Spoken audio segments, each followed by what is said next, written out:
A passenger plane is obliterated in the California hills. There were no wings, no fuselage, there was no tail section, there were no aircraft seats.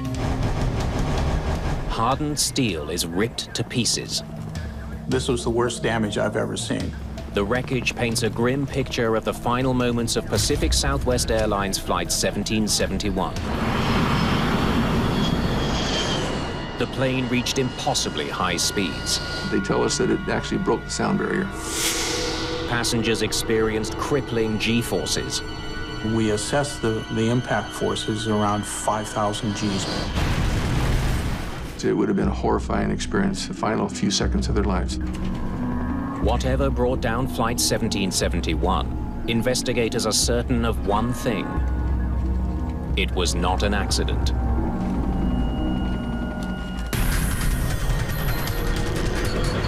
Mayday, mayday.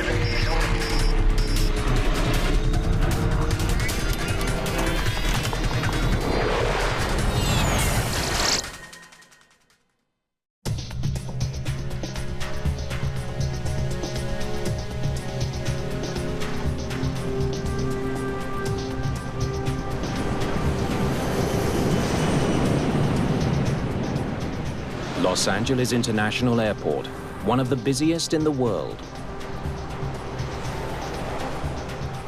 Every year, 40 million passengers arrive and depart through LAX.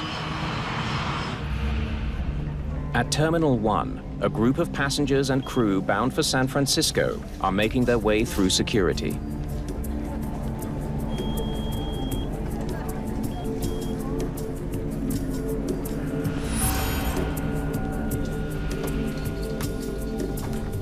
A short while later, they board Pacific Southwest Airlines Flight 1771.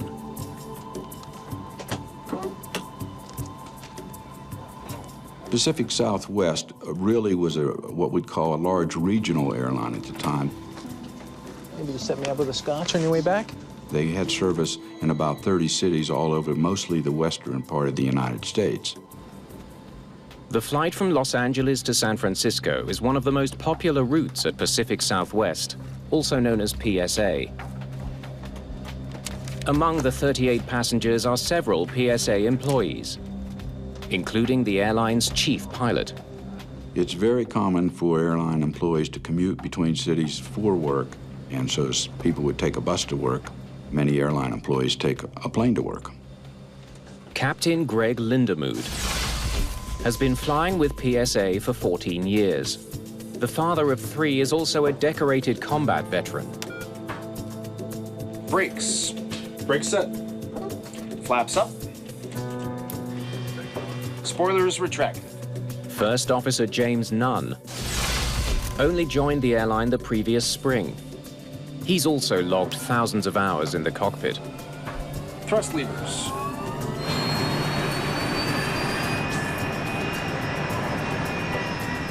Today, they're piloting a British-built BAE 146 commuter jet.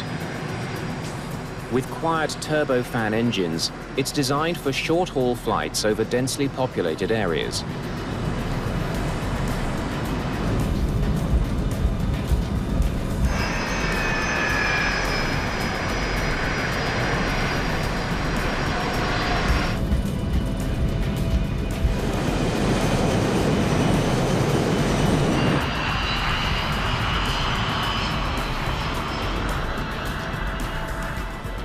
The flight to San Francisco will take just over an hour.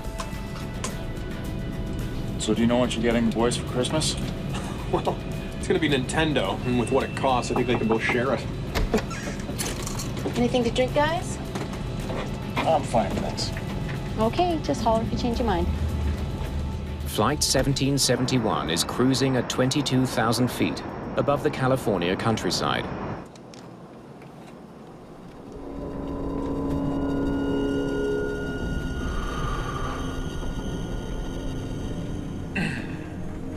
Can you ask him how it's been? Just over halfway through the flight, Captain Lindemood worries about the mild turbulence. Center, PSA 1771. Any reports on the ride ahead? We've had a little continuous light chop. PSA, this is Rocky Mountain Center. It's not too bad. My God. That was a gun. Yeah. The crew now has a much bigger problem on its hands. Squawk 77, Squawk 77. We've had a gun fired on board the aircraft. You want to go to Monterey? Could you make it, sir? Moments later, Flight 1771 falls into a steep dive. Witnesses caught a brief glimpse of the aircraft as it was plummeting down from the sky. It was going at a high rate of speed. Looked like a dart just diving to the ground.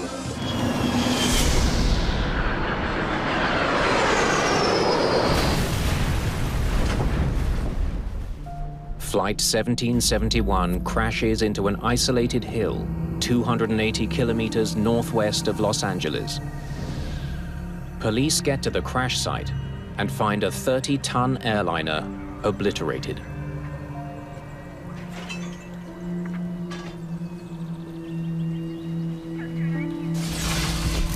There were no wings, there were no fuselage, there was no tail section, there were no aircraft seats. There was just papers everywhere. And the strong smell of aviation fuel. It doesn't take long for Sheriff Steve Bolts to reach a grim conclusion. No one has survived the crash. We're making a frantic search throughout this remote cow pasture looking for survivors, and we can't even find deceased human beings, much less human beings that had survived. Most catastrophic aircraft accidents happen on takeoff or landing. A shallow impact angle can sometimes leave large sections of the plane intact, giving passengers and crew a chance at survival. The 43 people aboard Flight 1771 had no chance at all. This is one of the worst air disasters in California history. Come on up here, guys. The day after the crash, investigators from both the National Transportation Safety Board and the FBI are on the scene. You ever see anything like this? It's gonna be a long day, guys. We knew that gunshots had been heard by the air traffic controllers. Squawk 77, Squawk 77. We've had a gun fired on board the aircraft. If the reports of gunshots were accurate, then I realized immediately that we had crime aboard an aircraft, for which the FBI had primary jurisdiction. But the reports may not be accurate. The pilots and controllers may have been mistaken. Even though speculation about the gunman's identity is widespread, it's up to the NTSB to determine exactly what happened on Flight 1771.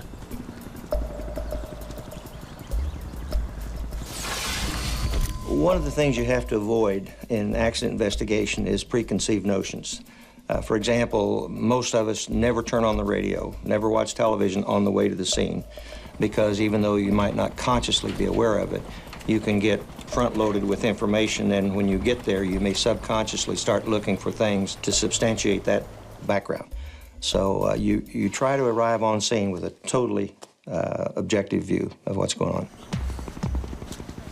While NTSB investigators try to determine the cause of the crash, law enforcement agents have questions of their own.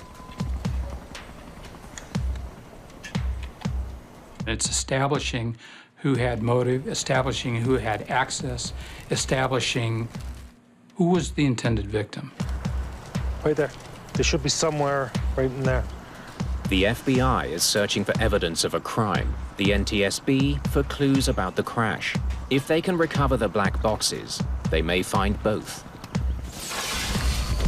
With the total destruction of the aircraft, I mean, you had limited amounts of information that you could gather from the wreckage. At this point, the most important thing is to get the cockpit voice recorder and get away from the speculation and see what the cockpit voice recorder tells us factually. The flight recorders tell the tale of what happens to the aircraft. They're very important in reconstructing the events that brought the airplane down. The impact comes in this way, way to the tail. They should be somewhere in here.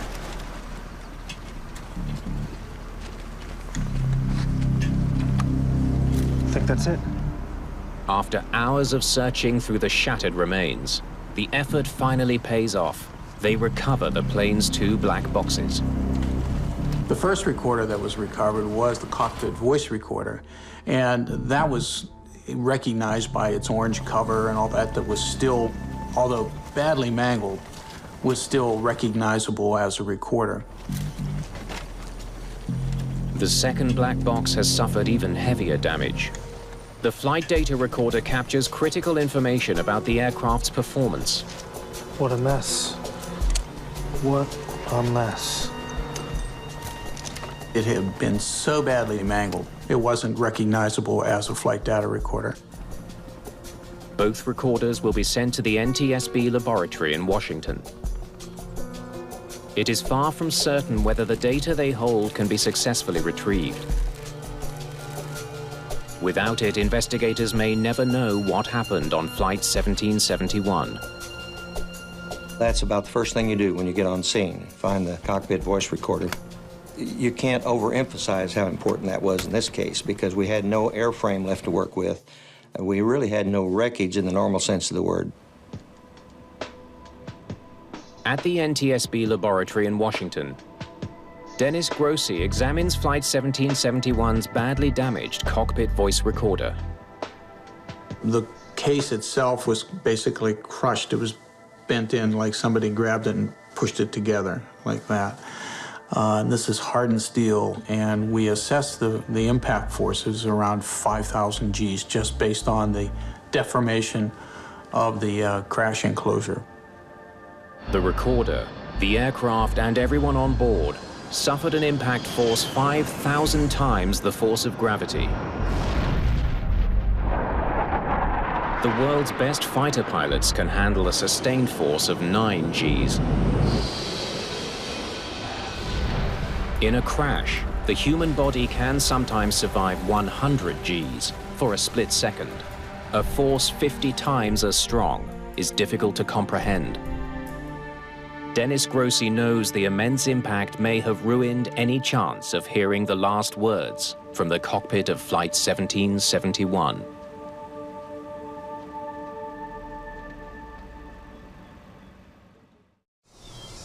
No crash investigation is routine, but among the jigsaw puzzle of pieces from Flight 1771, investigators are looking for something very different, perhaps a gun.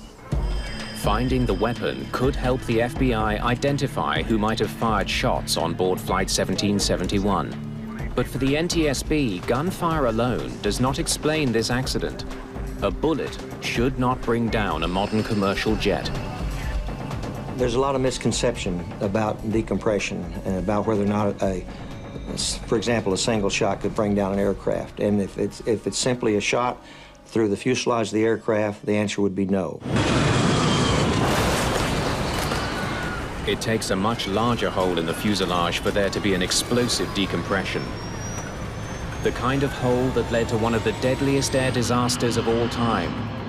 In 1974, a faulty cargo door blew off Turkish Airlines Flight 981. The decompression caused the cabin floor to collapse, severing the flight control cables. The crash killed all 346 people on board. The aircraft would normally not come down just from a bullet hole with no other implications. It just wouldn't be enough to cause an explosive decompression, which is what you almost have to bring the aircraft down. If a gunshot didn't bring the plane down, then investigators need to find out what did. At the NTSB lab in Washington, work to recover Flight 1771's cockpit voice recording has produced a surprising result. Despite suffering huge impact forces, the audio tape is still intact. All right, let's give it a listen. The first 28 minutes of the tape reveal a routine flight. It's gonna be Nintendo. The crew was trying to find out when the turbulence they had been flying through would end. Can you ask him how it's been? Center, PSA 1771. Any reports on the ride ahead? We've had a little continuous light chop. PSA, this is Rocky Mountain Center. It's not too bad. We hear the flight crew talk, you know, do their normal procedures. But in the final 2 minutes, events take a chilling turn. Sure sounds like a gunshot. And then all of a sudden, they hear, and we hear on the recording, this gunshot. The tape confirms what the pilots had reported. 2 gunshots. God, that was a gun. Yeah, I know. Squawk 77, we've had a gun fired on board the aircraft. It was actually a very sobering moment because we realized that we were listening to 2 people communicating with each other, the pilot and the co-pilot, in a very routine flight that suddenly became anything but routine. It was something that one doesn't quickly forget. Investigators listen as the situation becomes increasingly disturbing. The door to the cockpit was heard open, and a female voice, presumably the flight attendant, was heard to say in a voice that was filled with alarm, There's a problem, Captain! And we heard a voice, a male voice, which we presumed to be the captain, saying, "What's the nature of the problem?" What's the problem? I'm the problem. Investigators now know for certain that the killer was a man and that he shot the flight crew. It's always startling when you hear something like that, when you hear the commission of a murder. As accident investigators, you just don't hear that. This was a very unusual recording. A flight attendant and both pilots are shot. That's 5 shots so far. and then we could hear the cockpit door shut again, and another final shot, the 6th shot. Before the tape ends, they hear one last ominous sound. The plane's in a dive. The engines are over-revving. Within about 5 seconds, we picked up what's called windscreen noise. In other words, you could tell that the aircraft was accelerating. That noise increased in its pitch. We learned, of course, that it was going into a dive at that point. 65 seconds after the murder of its crew, Flight 1771 smashes into the California hills. It helped us to understand what we were investigating, the heinousness of the crime that we were investigating. The CVR recording changes the NTSB's role in the case. Let me know if I can help. It just confirms that this wasn't an accident, that it was, in fact, a crime, and the FBI would be taking over the investigation from here on out. The FBI, bear in mind, knows how to investigate crime. They don't necessarily know how to investigate an aircraft accident. So we would go ahead and do our normal investigative procedures and make that information available to the FBI. The FBI is investigating a murder, but solving it is now just one of their priorities. What's the problem? I'm the problem. The CVR recording has highlighted another pressing issue. Somehow, someone managed to get a gun on that plane. A weapon was smuggled through LAX, one of the world's busiest airports. Investigators wonder how the shooter managed to evade airport security. Let's find out how that guy got on the plane, all right? If the FBI can't find answers soon, more lives could be at risk. 2 days after the downing of Flight 1771, investigators are still combing through the wreckage for a piece of evidence rarely found at a crash site. A murder weapon. That's a hydraulic line, probably from the main gear. The search for the gun was very frustrating because we knew that that played a major role in what had happened. We needed to know for sure that the gun was there. I mean, it's a supposition, pretty good supposition, that there is a gun involved. We weren't sure that we would succeed because the field of debris was so wide and the impact had reduced the airplane to so many small pieces. While the search for the gun continues in California, NTSB investigators in Washington try to determine what caused Flight 1771 to go into a sudden dive after the crew was shot. Dennis Grossi believes the answer may lie in the shattered remains of the FDR, the flight data recorder. The internal magazine that held the tape was the only part that was actually recovered. The rest was not recovered. Worse still, almost all the tape that records data is gone, torn from the machine when it slammed into the ground. This was the worst damage I've ever seen. Grossi examines a critical part of the recorder, the tape heads that lay down data onto the magnetic tape. He finds a tiny piece of recording tape has survived. The magazine didn't survive, and the tape itself was destroyed, except for about a 6 to 8 inch piece of tape that ran around the recording heads and the capstan. With such a short piece of tape, it's doubtful there will be any useful information on it at all.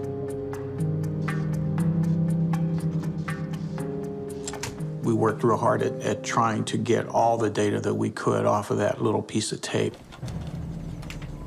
Investigators in California finally find what they've been hunting for: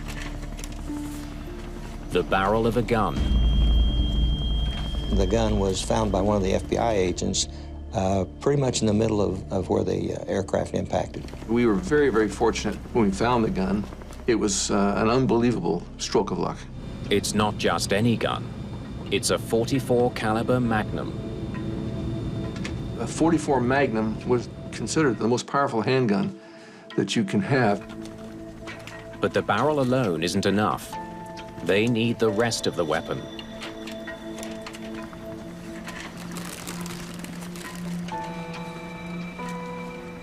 Fortunately, they find it. The cylinder with 6 spent cartridges. Its frame is very powerfully constructed, so for it to tear the barrel off just suggests the power of that crash impact. The shattered pistol leads to a morbid discovery. When we found what was left of the gun, there was a portion of the finger between the trigger and the trigger guard. That went back to the FBI lab in Quantico, Virginia. Lab analysis may help solve a mystery that hangs over the entire investigation. The FBI has a weapon, a crime scene, and 42 murder victims. What's missing is proof of the identity of the 43rd person on board, the killer. We, in our investigation today here at the site, have located a weapon, and that weapon is going to be examined, and of course any connection between it and the crime will be more fully developed. We needed to determine a motive for why someone would do such a thing. Somebody would have had to fire those gunshots, and there had to be a reason for it.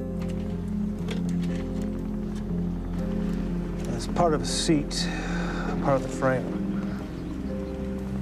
Really, as far as the investigation on scene, it's totally NTSB, as far as the kick in the tin, if you will. But we were able to answer questions that might arise from the FBI investigators on scene. As I say, they don't have the expertise to know what to look for, but from the criminal aspects of it, they certainly know what to ask about. Part of a frame. At the crash site, the NTSB has recovered a piece of wreckage that could help explain what happened on Flight 1771. A fragment of a passenger seat. We actually found a seat that had a bullet hole in it. If they can determine exactly where the seat was located, then PSA's passenger seating records could give investigators the name of another one of the victims shot before the plane went down.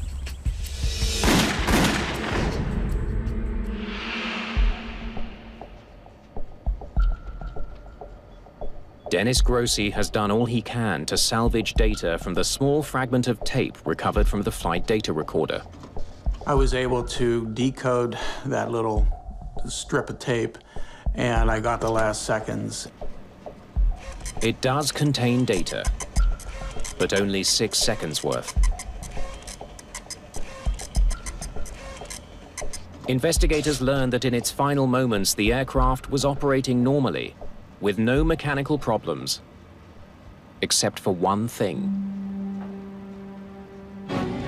Someone had pushed the control column forward forcing the plane into a steep dive. The aircraft accelerated to the speed of sound.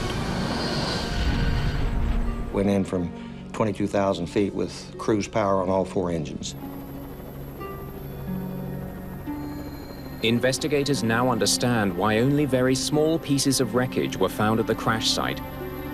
When the aircraft hit at such a high speed, it impacted and basically compressed the Earth, and then they released and it blew everything back out of the hole. The heavy impact propelled some debris straight back into the air before it could be singed by the explosion. All the light material, all of the paper on the aircraft, any of the insulation material on the aircraft, all that light stuff got blown up into the air, and then the wind carried it for, I believe, miles. The fact that the plane was forced into a dive explains why PSA 1771 crashed so quickly.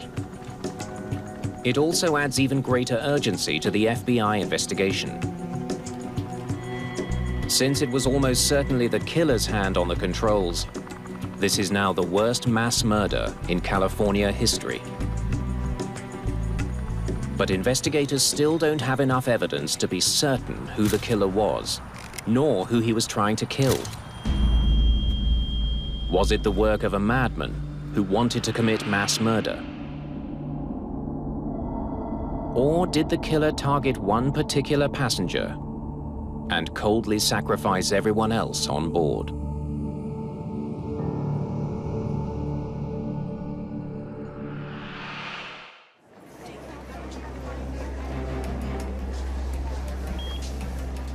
The FBI investigation into the onboard shooting and fatal crash of PSA Flight 1771 has uncovered a lapse in security at LAX.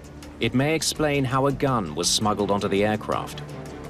Any number of people in the airport could bypass the security screening that was going on.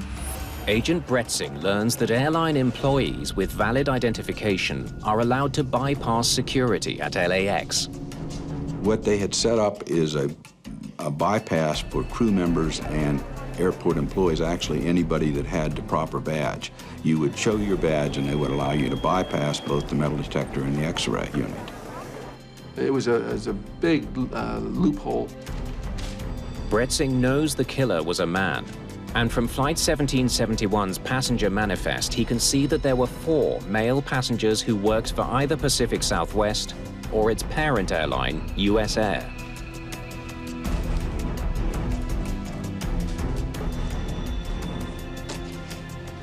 It's one of these guys. We suppose that he did in fact bypass security, carrying the weapon.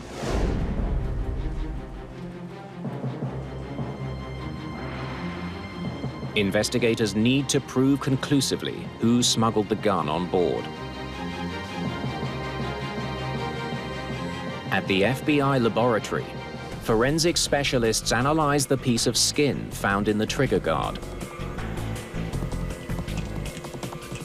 A technician is able to get a fingerprint from the skin fragment. In search of a match, he compares the print to those on file for the 4 male passengers who could have bypassed security.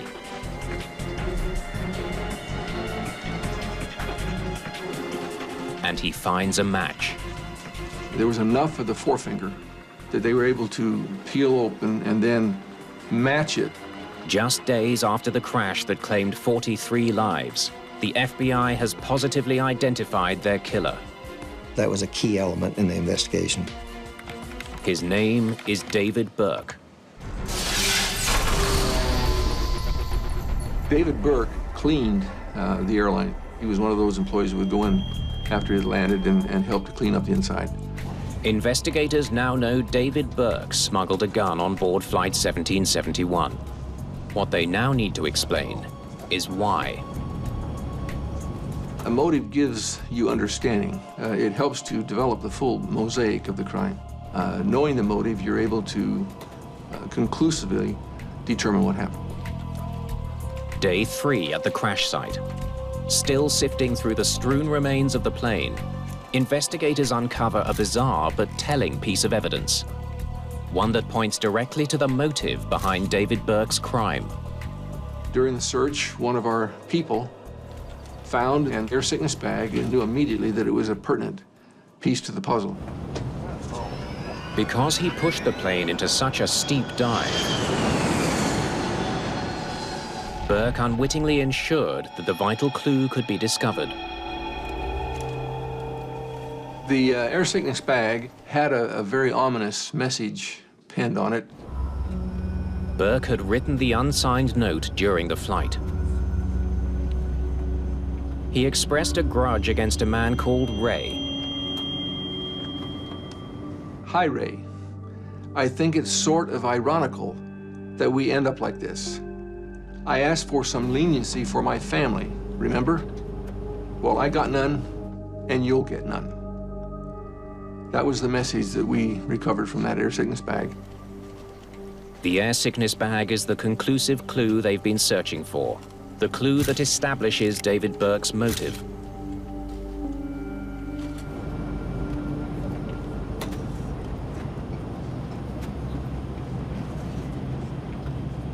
The Ray in the note is identified as airline station manager Ray Thompson. He worked for PSA's parent company, US Air. He was also David Burke's former boss. Ray Thompson was the supervisor. By now, Bretzing has also learned that Burke had a troubled history, both with the company and with the law. Burke had worked for US Air for 14 years, most of them at the airport in Rochester, New York. There was allegations of criminal activity when he was back in Rochester.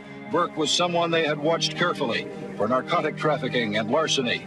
Allegations that Burke smuggled cocaine on commercial flights were never proven. Well, basically, he just apparently stayed one step ahead of us. But the bottom line is that he wasn't charged. He moved to the West Coast, presumably to kind of get away from the heat, if you would. But 3 weeks before the crash, Burke ran into more trouble.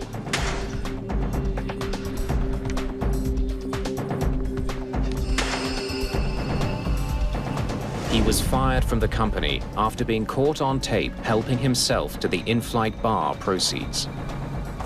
He had stolen some money from the fund that the flight attendants use when they're making change, and he had stolen what amounted to $69. And this was the straw that broke the camel's back. 3 weeks after being fired, Burke was given an opportunity to appeal. Mr. Burke had been terminated several weeks prior to the flight. Thanks for coming in, David. He then came back for an appeal hearing on the day of the flight. I've reviewed your file. He was terminated by Ray Thompson. Your appeal, it's been denied. Under intense financial pressure, Burke was near the end of his rope. Why you gotta be such a jerk? That termination interview was not a placid one. My decision's final, Mr. Burke. Thank you very much. As he left Thompson's office, Burke made a remark that hinted at plans for revenge. The secretary had said, David, I hope you have a nice day. And David Burke, the suspect, paused at the door, turned to her and said, Oh, I plan to have a very nice day. When he was fired, he still had his credentials. Got to remember, this was 1987. Security was a lot different than it is now. What you got there? Investigators now know that in the days leading up to the crash, David Burke went from a grieved ex-employee to a man coldly planning murder. Now they need to find out all they can about his movements on the day of the crash. What can you tell me about David Burke?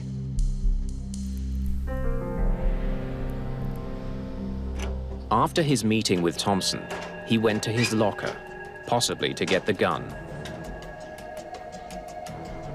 But he went to his locker the day of that flight, prior to the flight.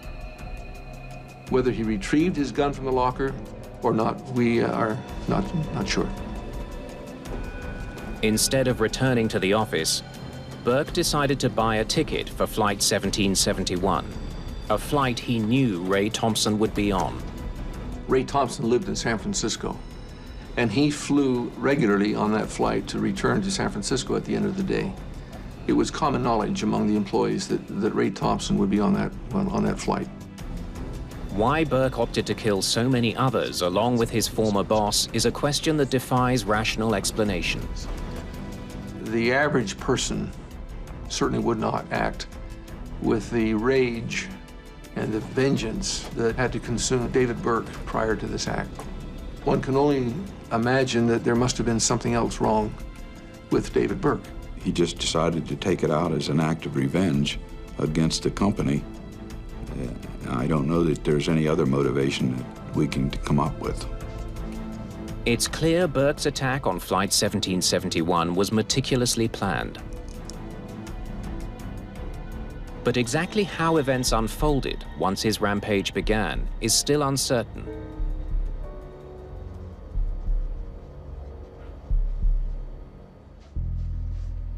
NTSB investigators have provided a big piece of the puzzle. They've been able to match up the bullet-punctured seat fragment with an exact onboard location, row 4, seat C. Records show that on Flight 1771, that seat was unoccupied. But the seat directly in front of that empty seat was occupied by Ray Thompson. The finding points to the sheer power of Burke's .44 caliber handgun. His first 2 shots pierced not 1, but 2 airline seats. The bullet hole would have been made as the bullet passed through Ray Thompson and then entered that seat and left a bullet hole there. They now know that Burke shot at least 4 people during his rage-filled assault on Flight 1771. Ray Thompson and 3 crew members. That accounts for 5 shots. But investigators heard 6 shots on the tape. They must account for them all.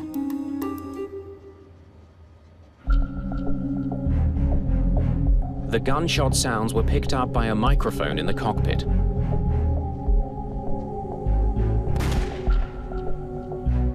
By comparing the sound pattern of each shot, investigators can determine if they were fired in the cockpit or the passenger cabin.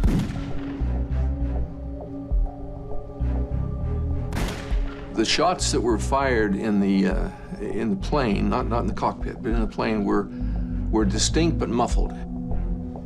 Other shots were louder and clearer, indicating they were fired closer to the CVR microphone. The shots that were fired in the cockpit were very loud. We had 3 shots that were fired outside the cockpit and 3 shots that were fired inside the cockpit. Investigators don't know who was shot with the final bullet, just that it was fired in the cabin.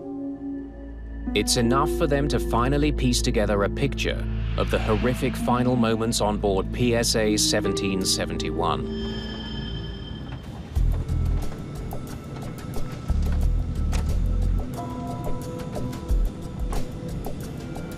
What the hell?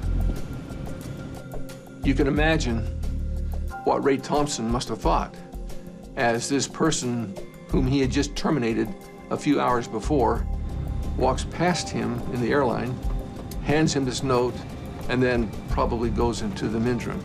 And he's reading this note with its ominous message. Next, they hear the sound of the lavatory door opening.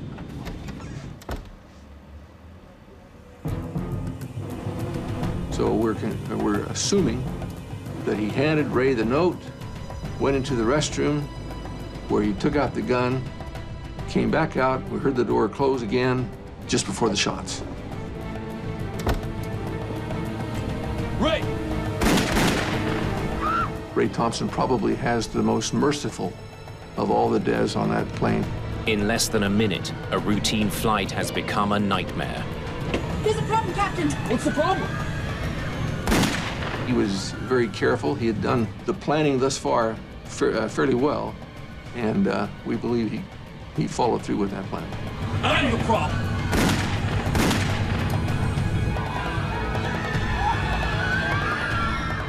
It wouldn't take much knowledge or experience on a passenger part to know that they were in deep, deep trouble. There's a problem, Captain! After shooting his former boss and 3 crew members, David Burke pushed Flight 1771 into a dive and left the cockpit. The airline's chief pilot was now the only person on board who could pull the plane out of the dive. An off-duty pilot may have been moving himself forward to try to render whatever assistance he could once he realized something drastic was happening. What the hell are you doing? You gotta let me in there. Don't do this. Come on. But Burke had 1 bullet What left. the hell are you doing? That may have accounted for the 6th shot. There are some who speculate that David Burke was taking his own life. The evidence suggests otherwise. Had David Burke been taking his own life, the gun would have fallen from his hand after he had shot himself. But since a fragment of Burke's fingertip was recovered from the trigger guard, Bretzing reasons that the killer was alive, holding onto the gun until the very moment of impact.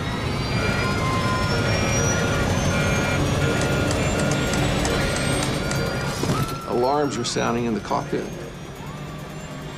There was increased noise of the plane plummeting. Then just before impact, it became silent. They tell us that it actually broke the sound barrier. Of course, it would have been a horrifying experience, the final few seconds of their lives. One man's rage meant 2 minutes of pure terror for 42 people.